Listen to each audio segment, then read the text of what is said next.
Video से बड़ा खुलासा हुआ है। भारत की ट्रेनों को बम से उड़ाने की धमकी दी गई है। प्रेशर कुकर के जरिए बम विस्फोट के तरीके बताए गए हैं।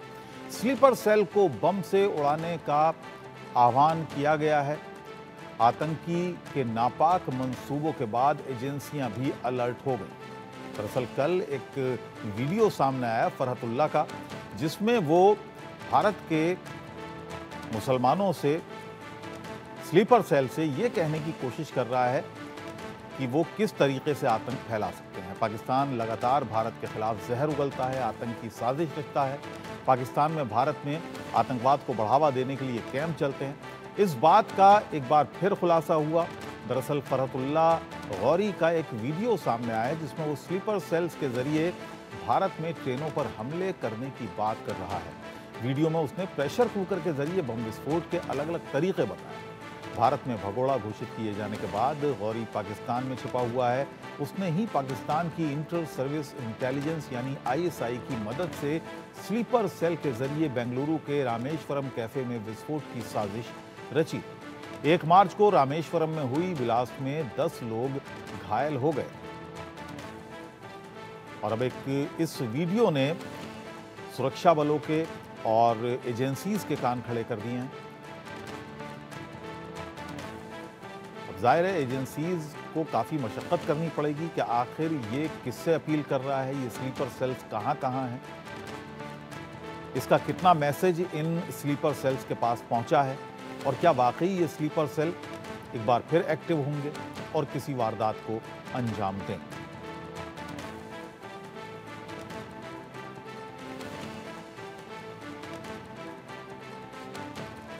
अपने इस वीडियो में इसने धमकी दी है, रेलवे को निशाना बनाने की बात कही है, ट्रांसपोर्टेशन सिस्टम को सबूताज करने की बात की है। और आतंकी फरहतुल्ला के वीडियो से हड़कंप मच गया है। भारत की खुफिया एजेंसियां अलर्ट हो गई हैं। आपको बता दें आईएसआई का सबसे खास एसोसिएट है फरहतुल्ला। भारत का मोस्ट वांटेड आतंकी है फरहतुल्ला गौरी। ट्रेनों में ब्लास्ट की धमकी पर सुरक्षा एजेंसियां अलर्ट मोड पर आ गई हैं। रामेश्वरम कैफे ब्लास्ट से इसका नाम जुड़ा हुआ है। पाक से टेरर नेटवर्क चला रहा है फरहतुल्ला गौरी। फरहतुल्ला के कई स्लीपर सेल भारत में एक्टिव हैं और उन्हीं स्लीपर सेल से ये अपील कर रहा है कि उन्हें किस तरह से रेलवे को, ट्रांसपोर्ट सिस्टम को सबूताज करना है, किस तरह से प्रेशर कुकर के जरिए बम बनाना है। तमाम बातें अपने इस वीडियो में वो बता रहा है।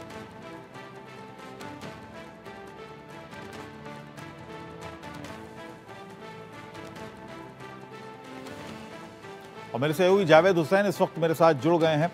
जावेद, इस वीडियो को कितना सीरियसली एजेंसीज ले रही हैं?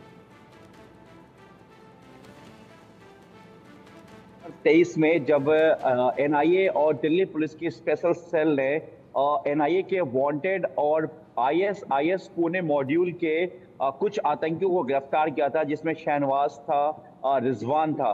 तो उन आतंकियों को गिरफ्तार करने के बाद भी फरहतुल्ला गौरी का नाम सामने आया था और फरहतुल्ला गौरी के दामाद फैसल का नाम सामने आया था, जिसमें इनके कनेक्शन का आया था कि ये लोग आईएसआईएस मॉड्यूल के साथ साथ पाकिस्तान में बैठे फरहतुल्ला गौरी के संपर्क में है। और जिस तरीके से उस वक्त वीडियो एक रिलीज हुआ था जिसमें रेडिकलाइजेशन के साथ साथ एक हेट स्पीच के साथ फरहतुल्ला गौरी हिंदुस्तान के यूथ को कहीं ना कहीं रेडिकलाइज करके उस वीडियो के जरिए टेरर मॉड्यूल में शामिल करना चाहता था। ठीक उसी तरीके से ये जो 12 मिनट का जो वीडियो इस वक्त फरहतुल्ला गौरी का जो सामने आया है, उसके बाद देश की जो खुफिया एजेंसी से लेकर देश की सेंट्रल एजेंसी पूरी तरीके से अलर्ट हो गई है। इस वीडियो में जो फरहतुल्ला गौरी है उसके नाम से आइडेंटिफाइड जो वीडियो है उसने टेलीग्राफ प्लेटफॉर्म पर उसने अपलोड किया है और इस पूरे वीडियो को बाकायदा इसने सर्कुलेट किया है। इस वीडियो को मैं बता दूं कि टॉप सोर्सेज जो एजेंसीज हैं उन्होंने इस वीडियो को पूरी तरीके से अब एग्जामिन कर रहे हैं, क्योंकि इस वीडियो में टेरर मॉड्यूल को अंजाम देने की बात कही गई है। फरतुल्ला गौरी भी इस वीडियो ठीक में है, दिख चलिए रहा है। जावेद, आपसे आगे मैं और जानकारी शुरुआत में लूंगा इस अबुल वीडियो में क्या क्या है। मेरे साथ दो खास मेहमान भी जुड़ गए हैं। मेजर जनरल रिटायर्ड सुधाकर जी मेरे साथ हैं और मेजर मोहम्मद अली शाह रिटायर्ड। आप दोनों का ही स्वागत है। सुधाकर जी, ये जो वीडियो सामने आया है ये भगोड़ा है, फरतुल्ला गौरी इसका नाम है, और रामेश्वरम कैफ़े में जो ब्लास्ट हुआ था जिसमें 10 लोग ज़ख्मी हुए थे उसमें सबसे पहले इसका नाम आया था। उसके बाद ये पाकिस्तान भाग गया था और वहाँ पर बतौर एसोसिएट आईएसआई के ये काम कर रहा है, अपनी गतिविधियाँ वहीं से ये अंजाम देता है। इसका ये वीडियो के क्या मायने हैं जो सामने आया है? हमने बताया कि क्या कुछ इस वीडियो में है। अबुल नमस्कार और बहुत बहुत धन्यवाद जी। जहाँ तक आपकी सवाल है, इस किस्म के सवाल के कुछ ना कुछ ऐतिहासिक बैकग्राउंड होता है। मैं ज़्यादा पीछे ना जाते हुए मैं हमारे व्यूअर्स की ध्यान ले जाना चाहता हूँ 1996 में ओसामा बिन लादेन जब जिंदा थे तब उन्होंने हिंदुस्तान के खिलाफ जिहाद अनाउंस किया था 1996 में। 1996 के बाद कोई बार उन्होंने इसको अनाउंस किए हैं ग्लोबल मीडियम में। उसके बाद 2014 को डैश का जो रूप और रंग सही रूप के साथ वो निकलने लगे। डैश में कह रहा हूँ आइसिस खोरसन जो है ये हिंदुस्तान को पहली बार उन्होंने ये मैप, एक ग्लोबल मैप निकाला था। ग्लोबल मैप में उन्होंने ये इतला किया था कि पूरे विश्व में ये डोमिनेट करेंगे और एक विलायत खुरासन का जो मैप उसमें हिंदुस्तान को दर्शाया था। इसके बाद कोई सारे घटनाएं हुए हैं। 2019 को हम समय मालूम है श्रीलंका में क्या हुआ, बीच में बांग्लादेश में क्या हुआ और न्यूजीलैंड की तरफ कैसे उनके मॉड्यूल्स पकड़े गए थे।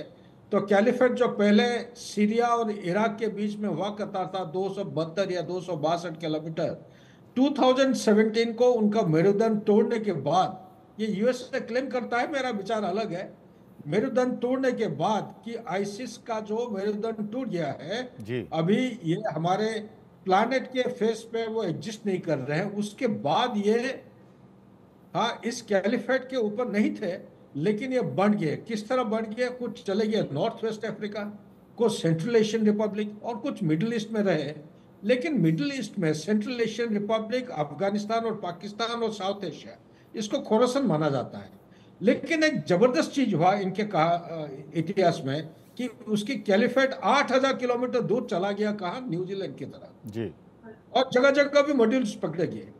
तो ये जो बैकग्राउंड में कह रहा हूं कि आज और 5 अगस्त 2019 के बाद जब आर्टिकल 370 हिंदुस्तान ने प्रोमलगेट किया, ये अब्रोगेट किया, एब्रोगेशन के बाद चंद एक चीजें पाकिस्तान को हजम नहीं हुई है। नंबर एक, liberation of Pakistan, liberation of Bangladesh 1971। उसके बाद उन्होंने एक कॉन्सेप्चुअल फ्रेमवर्क को प्रोमलगेट किए थे फॉर्मल वे में। यूनाइटेड नेशन सिक्योरिटी असेंबली में उन्होंने ये भी बयान किया था, उनका प्राइम मिनिस्टर जुल्फिकर अली भुट्टो, कि चाहे कुछ भी हो जाए हम हिंदुस्तान के खिलाफ ऐसा एक अस्त्र इस्तेमाल करेंगे, ब्लीड इंडिया विथ 1000 कट्स।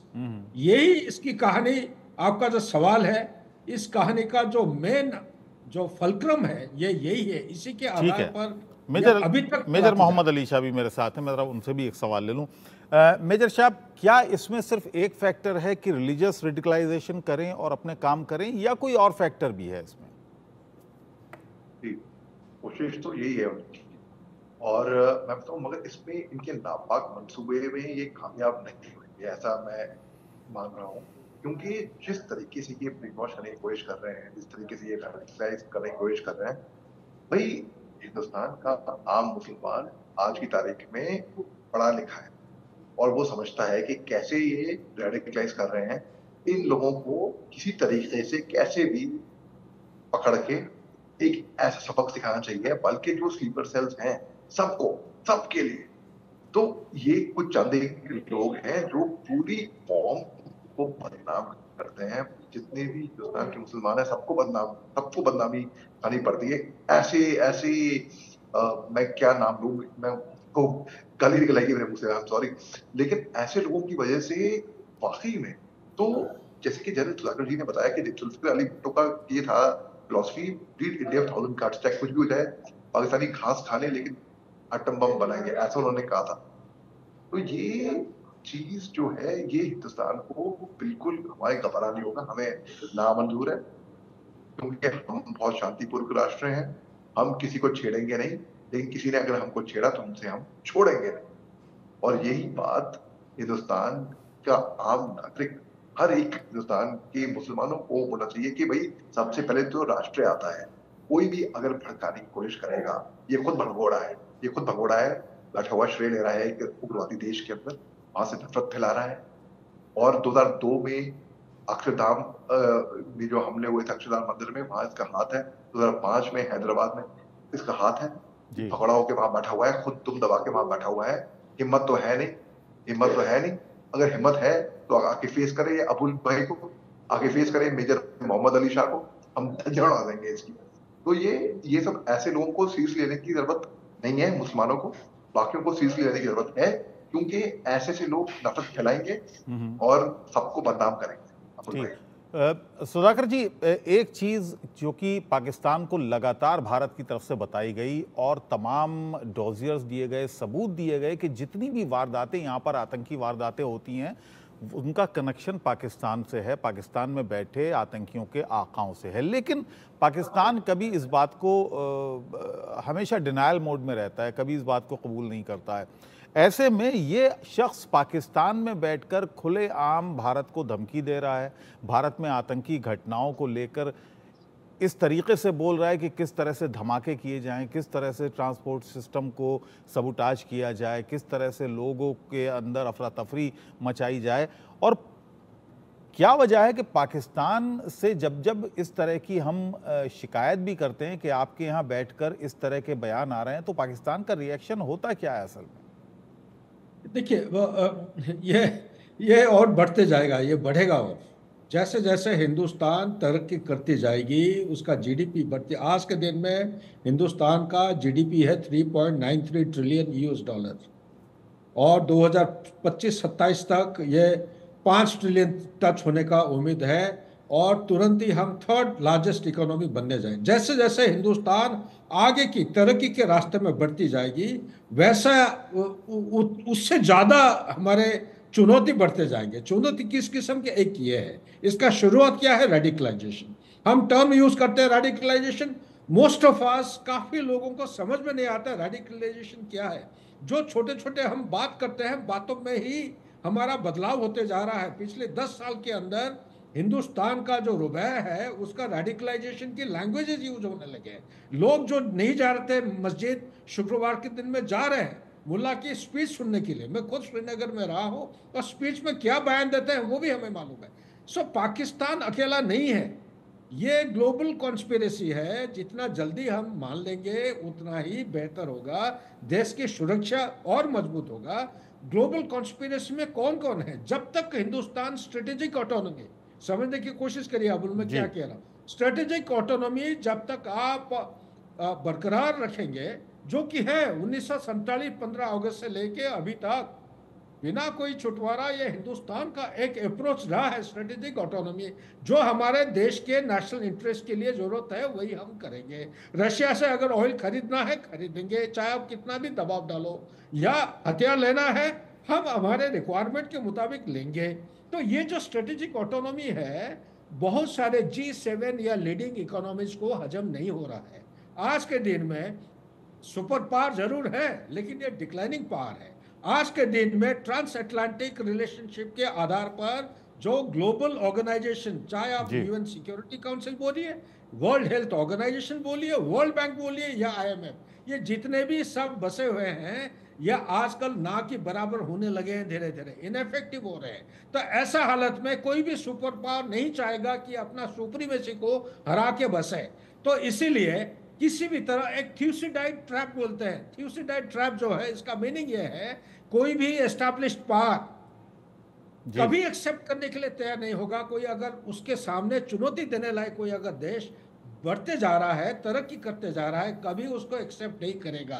तो इसमें क्या होता है, ये लड़ाई की दिशा में दोनों देश चलते जाते हैं। इसका मतलब ये नहीं कि हिंदुस्तान और अमेरिका के बीच में लड़ाई होगा, लड़ाई हो रही है। ये दूसरे किस्म की लड़ाई, उसको बोलते हैं 6th generation warfare. 6th generation warfare जब आप अगला प्रोग्राम करेंगे मैं बताऊंगा क्या है हाइब्रिड वॉरफेयर, क्या होता है हाइब्रिड वॉरफेयर में। ये जो आप ठीक है, इस पर किसी दिन अलग से प्रोग्राम करेंगे, उस पर आपसे विस्तार से चर्चा करेंगे। जावेद, अब इस वीडियो के बाद और जिस तरह की बातें इस वीडियो में हैं, उसके बाद जो एजेंसीज हैं किस तरह की तैयारी में हैं, किस तरह का आपको इनपुट मिल रहा है? और देखिए अबुल जी, जो इस वीडियो के जो 12 मिनट का वीडियो, इसमें जिस तरीके से इस वीडियो में जिक्र है रेलवे ट्रैक और इसके अलावा कुछ संगठन जो है हिंदू संगठन, और इसके अलावा कुछ जो प्रॉमिनेंट फेस हैं उनको लेकर जो है वो जो आमतौर पर जिस तरीके से इस तरह के वीडियोस और टेरर से जुड़े हुए आते हैं, उसके बाद से एक इंटरनल कोऑर्डिनेशन बन जाता है जो देश की एजेंसीज हैं, खुफिया एजेंसीज हैं, और इसके अलावा देश की जो सेंट्रल एजेंसीज है जो इस टेरर मॉड्यूल पे काम करती है, उसके अलावा जो स्टेट पुलिस है, और हम दिल्ली पुलिस की अगर बात करें, क्योंकि दिल्ली पुलिस सेंट्रल गवर्नमेंट के अधीन है, तो जो एक लगातार इनके बीच कोऑर्डिनेशन है। अब इस पूरे वीडियो के सर्कुलेशन को देखा जा रहा है, उसके बाद जो इस मॉड्यूल से रिलेटेड जो लोग अब गिरफ्तार हैं उनसे कहीं ना कहीं अब इस पूछताछ को शुरुआत की जाएगी और ये जानने की कोशिश की जाएगी कि जो लोग कुछ लोग आइडेंटिफाइड हुए हैं इस पूरे मॉड्यूल से जो जुड़े हुए हैं, और कहीं ना कहीं जिस तरीके से चीजें सामने आई है अबुल जी की आईएस मॉड्यूल से भी फरतुल्ला गौरी का जो एक कनेक्शन है, और हिंदुस्तान में साउथ इंडिया जो कि हिंदुस्तान का दक्षिणी भारत है, वहां पे फरतुल्ला गौरी का जो नेटवर्क है बहुत स्ट्रांग है, क्योंकि वहां पे कई छोटे ऐसे इस्लामिक जो ग्रुप है वो बने हुए हैं जिसको कहीं ना कहीं फरतुल्ला गौरी और इनके जो हैंडलर्स हैं जो इस वक्त हिंदुस्तान में बैठे हुए हैं वो इसको ऑपरेट कर रहे हैं। तो उनको सामने लाना अब एजेंसी के लिए सबसे बड़ी बात है। एजेंसी पूरी तरीके से अलर्ट है, और हाल ही में जिस तरीके से आपको राजस्थान में एक ट्रेनिंग कैंप जो है अलवर के पास जो जिसका खुलासा हुआ है, जो दिल्ली पुलिस की स्पेशल टेरर यूनिट देश की जो एजेंसीज है, इंटेलिजेंस एजेंसीज के साथ और स्टेट पुलिस के कोऑर्डिनेशन के साथ इस पूरे एक नेक्सस को सामने लेके आई है, उसमें कई लोग गिरफ्तार हुए हैं जिनका सीधा कनेक्शन झारखंड से है, और झारखंड ही कनेक्शन जो मॉड्यूल है उसका कनेक्शन आईएसआई के कुछ वांटेड जो आतंकी जो गिरफ्तार है, इसमें कुछ लोग अभी फरार चल रहे हैं। तो इस पूरे नेक्सस को लेकर अब जिस तरह से फरतुल्ला गौरी लगातार जो झारखंड नेक्सस भी कनेक्शन आ रहा है, साउथ इंडिया का कनेक्शन आ रहा है, तो इसको लेकर जो एजेंसीज लगातार 2023 में भी उन्होंने पूरे इंडिया में एनआईए की अगर हम बात करें, और तो एनआईए ने एक पूरा रेड कंडक्ट किया था जिसमें कई लोग मेजर साहब कितना मुश्किल होता है, जैसा कि जावेद भी बता रहे हैं, कितना मुश्किल होता है। एक व्यक्ति बैठा है पाकिस्तान में या किसी और मुल्क में बैठा है, वहां से वीडियो जारी करता है, सुरक्षा बलों के लिए, एजेंसीज के लिए कितना मुश्किल होता है, क्योंकि स्लीपर सेल कहाँ हैं, कौन कौन है, ये उनको मालूम नहीं होता है। ऐसे में इन तमाम वारदातों को रोकने के लिए जो कवायद होती है वो कितनी मुश्किल हो जाती है? जी अब्दुल भाई, ये बहुत बढ़िया सवाल आपने पूछा है। देखिए, मुश्किल तो है, बहुत मुश्किल है, लेकिन अभी हाल ही में कुछ 4-5 दिन पहले जो अलवर में जो कैंप अनर्थ किया है, ये बहुत ही, ये मेरे को ताज्जुब हुआ कि पुलिस को कैसे खबर नहीं हुई कि यहाँ पे इतना बड़ा यहाँ पर कैंप है, प्रॉपर टाइप यहाँ पे गढ़ है, यहाँ पे इनके ताल्लुकात झारखंड से के तार वहां पे जुड़े हुए हैं। तो मुश्किल तो है, लेकिन हमको अपने कान और आंख खुली रखनी होगी, हमको सतर्क करना पड़ेगा, और केवल पुलिस की जिम्मेदारी ही नहीं है, आम नागरिक की भी जिम्मेदारी है। कहीं पे भी कुछ शक की नजर से कुछ दिखे तो फटाफट फौरन पुलिस को इत्तला करें। Prevention better than cure. आप प्रेम करो सबसे, आप इज्जत करो सबसे, लेकिन शक करो सब पे। कुछ पता ही नहीं कुछ। चलिए मेजर साहब, मैं रोकना